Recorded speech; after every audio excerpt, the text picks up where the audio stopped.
শুভ দুপুর বন্ধুরা, আশা করছি আপনারা সবাই ভালো আছেন। আমরাও খুব ভালো আছি। দেখুন, আমি আজকে সকালে ব্রেকফাস্ট করেই দুপুরে রান্নার জোগাড়ে লেগে গেছি। কারণ কি, তমাল গিয়েছিল একটু বাজারে, আর বাজার থেকে নিয়ে আসছিলাম মাটন। তো আজকে দুপুরের মেনুটা আমি খুবই সিম্পল রেখেছিলাম, শুধু ডাল, পটল ভাজি, আলু ভাজি আর মাংস মানে মাটন। তো মাটনটার জোগাড় করতেই তো অনেকটা সময় লাগে, আপনারা জানেনই। তো প্রথমেই দেখুন, আমি সব কাটাকাটি করে ধুয়ে মুছে সব কিছু প্রথমে আলুটাকে একটু হালকা করে ভেজে নিয়েছি।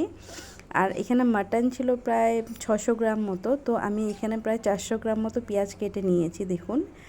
আর আমি যেভাবে বানাই, মানে প্রথমে কুচি পেঁয়াজটাকে প্রচুর টাইম, মানে প্রায় 25 মিনিট মতো এখানে ফ্রাই করতে করতে অনেকটাই দেখুন কমে গেছে। তেমন পর্যায়ে আনার পরেই আমি এখানে মাটনটা যেটা ধুয়ে রেখেছিলাম, মাটনটার মধ্যে কিছু মিক্স করা নেই, আমি শুধু মাটনটাকে পেঁয়াজের সাথে কষিয়ে নিচ্ছি।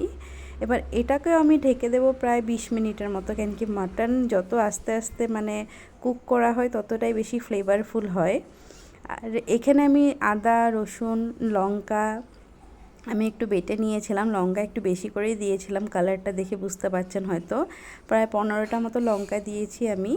দিয়ে এই বাটা মশলাটা এই 15 মিনিট পরে তুলে আমি একবার বাটা মশলাটাকে মিক্স করে এবার এটাকে কষানোর জন্য আবার 15-20 মিনিট আবার ফ্লেমে দিয়ে রেখেছিলাম, লো ফ্লেমে দিয়ে। দেখুন অনেকটাই মশলাটা কষে গেছে। এবার যে আমি গুঁড়ো মশলা রেখেছিলাম, যেমন ধরুন আপনারা সবাই জানেন, নুন, হলুদ, লাল মরিচের গুঁড়া, জিরা গুঁড়া, ধনে গুঁড়া, সেই সব গুঁড়োগুলো আমি এখানে মিক্স করে আবার এটাকে আমি 15 মিনিট মতো কষানোর জন্য আবার ঢাকা দিয়ে রাখলাম।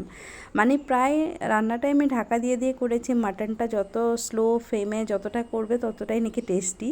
আর দেখুন এখানে রসুন আর ডিম দিয়েছি কারণ কি দিদি খায় না মাটন, ওর জন্য ডিমটা দিয়েছি। আমারও ভালো লাগে মাটনের মধ্যে ডিমটা। রসুন তো মাংসের মধ্যে খেতে কি বলবো, কি ভালো লাগে।